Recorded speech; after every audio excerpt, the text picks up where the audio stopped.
A Perfect Evening was hosted by Dr. Rajneesh Kapoor to mark the closing session of the third summit on innovation in cardiology. While talking to us, he discussed about some of the facts, major causes and prevention of heart diseases and heart attacks. Cardiac science में नई नई technologies आ रही हैं, innovations हो रही हैं, उसके बारे में डिस्कशन होता है, डिबेट्स होती हैं और कैसे उसको इंडियन पेशेंट्स पे सबसे बेहतर रूप से यूज़ कर सकते हैं और कैसे उसका इंडियन पेशेंट सबसे मैक्सिमम बेनिफिट ले सकते हैं।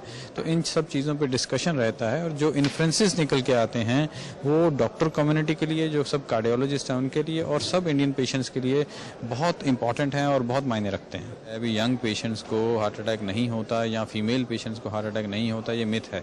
आजकल हम ऐसे यंग पेशेंट्स हार्ट अटैक की चपेट में देख रहे हैं जो 20 से 25 साल, 20 से 30 साल के बीच में हैं, जिनमें पहले एक्सपेक्टेड ही नहीं था हार्ट अटैक। सो बहुत सारे ऐसे पेशेंट्स हैं जो यंग पेशेंट्स और फीमेल्स इसकी चपेट में आ रहे हैं, जो because of being a smoker और स्ट्रेस लेवल, ये दो चीज़ें बहुत इम्पॉर्टेंट हैं जो बहुत सारे लोगों को हार्ट अटैक का कारण बन रही हैं। उसके लिए बहुत ज़रूरी है अवेयरनेस टॉक्स, उसके लिए बहुत ज़रूरी है उनको हार्ट अटैक के सिम्टम्स का पता होना, जिससे वो जल्द से जल्द उसको पहचान पाएँ और किसी नियर बाय डॉक्टर या कार्डियोलॉजिस्ट के पास जाकर एक सिंपल ECG कराएं तो वो रूल आउट हो जाता है हार्ट अटैक है कि नहीं है। और अगर हार्ट अटैक है तो उनको जल्द से जल्द किसी ऐसे सेंटर में जाना चाहिए जिसमें कैथ लैब की सुविधा हो, जिसमें जल्द से जल्द वो जो धमनी बंद होने से हार्ट अटैक हुआ है उसको खोला जा सके, जिसको प्राइमरी PTCA कहते हैं। हार्ट की बीमारी के लिए उसको प्रिवेंशन के लिए जोर देना चाहिए।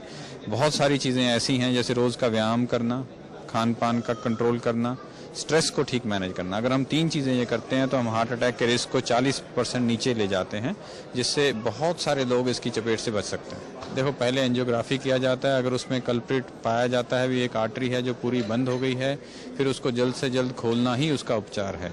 जल्द से जल्द खोलने से ही हम हार्ट मसल को बचा सकते हैं, तब उसमें स्टेंट की नौबत आती ही है, जिसके बिना वो धमनी नहीं खुल सकती।